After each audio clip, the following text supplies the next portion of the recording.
बैंगन की सब्जी तो सबने खाई होगी, लेकिन क्या कभी किसी ने ऐसे बैंगन खाए हैं जिससे हर तरह की बीमारी ठीक हो जाती हो? नहीं ना।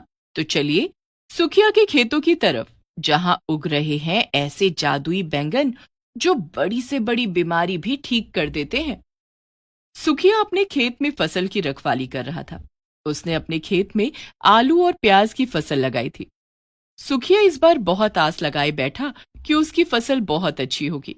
तभी उसका दोस्त मनसुख वहां आता है। क्या बात है सुखिया, फसल की बड़ी देखभाल कर रहे हो।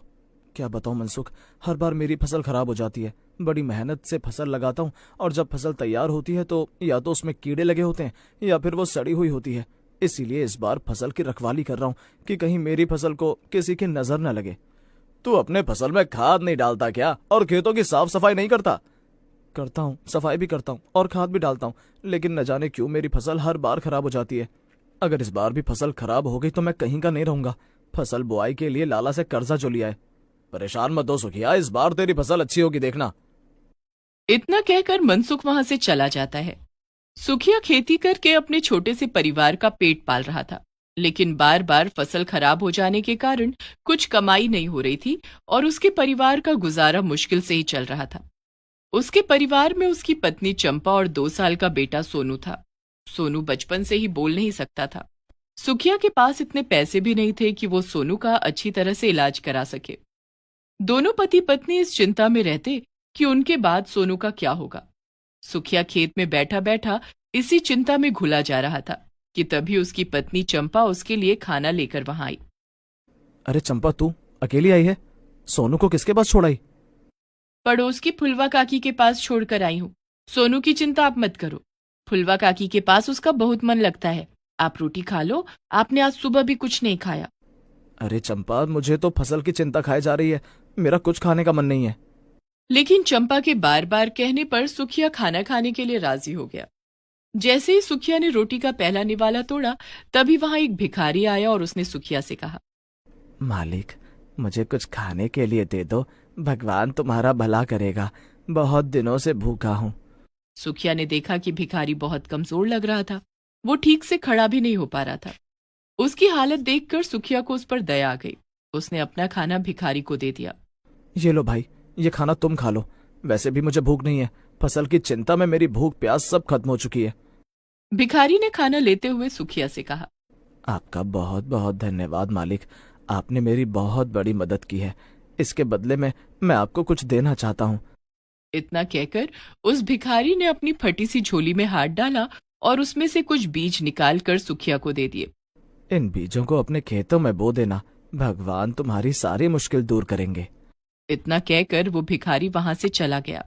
भला उस भिखारी के पास बीज कहाँ से आए? उसके पास खाना खाने के लिए पैसे नहीं थे। आप ये बीज मुझे दे दो, मैं इन्हें संभाल कर रख दूंगी। जब हमारी फसल तैयार हो जाएगी तब हम अपने खेतों में इन्हीं बीजों को बो देंगे। तुम भी कैसी बात करती हो चंपा, क्या तुम्हें उस भिखारी के दिए हुए बीजों पर भरोसा नहीं है? न जाने ये बीज किस चीज के हैं और इसे वो कहाँ से लेकर आया है। हर बार तो हमारी फसल खराब हो जाती है, एक बार इन बीजों को भी आजमा कर देख लेने में क्या हर्ज है। ठीक है, तुम अब घर जाओ, सोनू को इतनी देर तक दूसरों के घर पर छोड़ना ठीक नहीं। सुखिया के कहने पर चंपा घर चली जाती है। सुखिया कुछ दिनों तक अपने फसल की रखवाली और देखभाल करता है, लेकिन जब फसल तैयार हुई तो इस बार भी सुखिया की फसल में कीड़े लगे हुए थे। हे भगवान, अब मैं क्या करूं? सारी फसल फिर से खराब हो गई। अब तो भूखे मरने की नौबत आ गई। लाला अपने पैसे मांगने भी आता ही होगा। तभी सचमुच में लाला सुखिया के घर आ पहुंचा। क्या रे सुखिया, फसल बेच दी क्या तूने? कहा मालिक, इस बार भी सारी फसल खराब हो गई। इन कीड़े लगे हुए आलू प्याज को कोई मुफ्त में भी नहीं लेगा। देख सुखिया, ये सब बहाने मुझे मत सुना, मुझे मेरे पैसे वापस चाहिए बस। थोड़े दिन की मोहलत और दे दीजिए लाला जी, मैं आपकी पाई पाई चुका दूंगा। ठीक है, सिर्फ 6 दिन की मोहलत दे रहा हूँ, 7वें दिन मुझे मेरे पैसे वापस चाहिए, नहीं तो तेरे खेत और तेरा घर सब मेरा। लाला धमकी देकर चला गया। सुखिया बहुत परेशान हो गया था। उसे समझ नहीं आ रहा था कि वो अब लाला का कर्ज कैसे चुकाएगा। घर में भी खाने के लिए कुछ नहीं था। तभी चंपा ने उससे कहा, क्यों ना हम अपने खेत में उस भिखारी का दिया हुआ बीज बोकर देखें। मैंने सुना है कि दुआ में बहुत ताकत होती है। उसने बड़ी दुआओं के साथ वो बीज हमें दिए थे। अरे तुम भी हद करती हो चंपा। जब हमने फसल की इतनी देखभाल की तब तो फसल खराब हो गई। अब उस भिखारी के दिए हुए बीज कौन सा चमत्कार कर देंगे। इस बार शायद कोई चमत्कार हो जाए। एक बार और कोशिश करने में हर्ज ही क्या है। ठीक है। चंपा के कहने पर सुखिया मान गया और दोनों ने मिलकर भिखारी के दिए हुए बीज अपने खेत में बो दिए। दूसरे दिन मनसुख दौड़ा दौड़ा सुखिया के पास आया। अरे सुखिया, तूने अपने खेत में कोई जादू टोना किया है क्या। क्यों, क्या हो गया, ऐसा क्यों कह रहे हो। कल ही तो मैंने देखा था कि तुम और चंपा खेत में बीज बो रहे थे और आज तेरे खेत में बैंगन की फसल तैयार हो गई है। क्या बात कर रहे हो मनसुख भाई। सुखिया और चंपा दोनों अपने खेत की तरफ दौड़े। वहां पहुंचकर उन्होंने देखा कि उनके खेत में बड़े बड़े बैंगन के फल लगे हुए थे। वे सभी बैंगन बड़े ही ताजे और दिखने में चमकीले थे। ये तो सच में चमत्कार हो गया चंपा। एक ही रात में इतनी अच्छी फसल तैयार हो गई। मुझे तो अपनी आंखों पर विश्वास ही नहीं हो रहा है। मैंने कहा था ना कि दुआओं में बहुत ताकत होती है। चलिए अब जल्दी जल्दी इन बैंगनों को तोड़ लेते हैं और बाजार में बेच देंगे। हाँ हाँ, क्यों नहीं। आज कितने दिनों बाद मंडी जाने का सौभाग्य मिलेगा। मैं एक बैंगन तोड़कर घर ले जाती हूँ। आज इसकी सब्जी बनाऊंगी। ठीक है चंपा, तू घर जाकर खाना बना। मैं सभी बैंगनों को तोड़कर सब्जी मंडी चला जाऊंगा। चंपा अपने खेत में लगे बैंगनों में से एक बैंगन तोड़ लेती है और घर जाकर उसकी सब्जी बनाती है। चंपा खाना बनाने के बाद सोनू को खाना खिलाने लगी। देख सोनू, आज मैंने तेरे लिए बैंगन की सब्जी बनाई है। तुझे बैंगन बहुत पसंद है ना। सोनू ने हाँ में सिर हिलाया और चंपा के हाथ से बैंगन की सब्जी खाने लगा। 3 कौर खाने के बाद ही सोनू कुछ बोलने की कोशिश करने लगा। हाँ सोनू बेटा, क्या बोल रहा है तू। कुछ बोलना चाहता है। बैंगन की सब्जी अच्छी लगी तुझे। तभी सोनू के मुंह से अचानक आवाज निकलने लगी और सोनू ने कहा, माँ, बैंगन की सब्जी बहुत अच्छी है, और दो ना। सोनू को अपने मुंह से बोलता हुआ देखकर चंपा की खुशी का कोई ठिकाना न रहा। सोनू, तू तू बोल सकता है। तूने अभी मुझे माँ कहा। मेरा सोनू अब बोलने लगा है। ये जरूर इस बैंगन का कमाल है। ये जादुई बैंगन है। इस बैंगन की वजह से मेरा बेटा बोलने लगा। चंपा सोनू को गोद में उठाकर भागी भागी सब्जी मंडी पहुंची, जहां सुखिया टोकरी में बैंगन रखकर उन्हें बेच रहा था। चंपा को सोनू के साथ वहां देखकर सुखिया ने कहा, अरे चंपा, तू सोनू को लेकर सब्जी मंडी क्यों आई है। तभी सोनू ने सुखिया की तरफ देखकर कहा, बाबा। सोनू सोनू ने भी मुझे बाबा कहा, लेकिन हमारा सोनू तो बोल नहीं सकता था। फिर ये अचानक। हमारे खेत में जो बैंगन फले हैं वो कोई साधारण बैंगन नहीं है।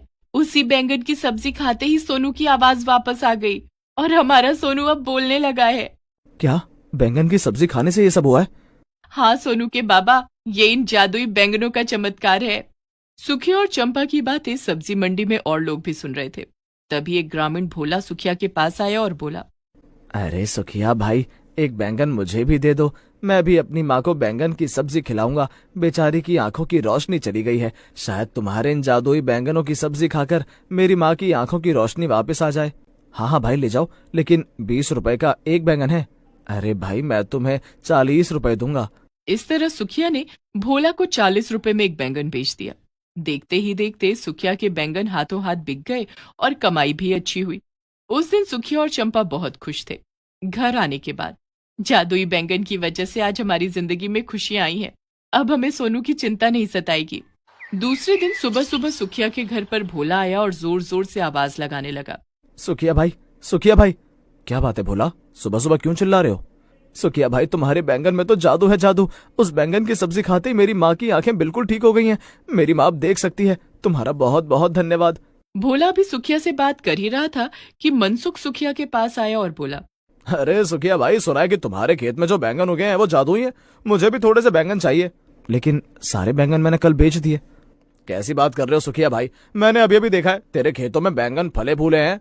मनसुख की बात सुनकर सुखिया खेत पर गया, जहां उसने देखा कि बैंगन के पौधों में फिर से बड़े बड़े बैंगन उगाए थे। सुखिया ने उनमें से कुछ बैंगन मनसुख को दे दिए और बाकी सभी बैंगनों को तोड़कर सब्जी मंडी में ऊंची कीमत पर बेच दिए। पूरे गांव में ये बात जंगल में आग की तरह फैल गई कि सुखिया के खेत के बैंगन जादुई हैं और वो हर बीमारी को ठीक कर देते हैं। ग्रामीण सुखिया के बैंगनों को महंगे दामों पर खरीद कर ले जाते और उन्हें औषधि की तरह इस्तेमाल करते। अब सुखिया के पास पैसों की कोई कमी नहीं थी। उसने 6 दिन से पहले ही लाला का पूरा कर्ज भी चुका दिया।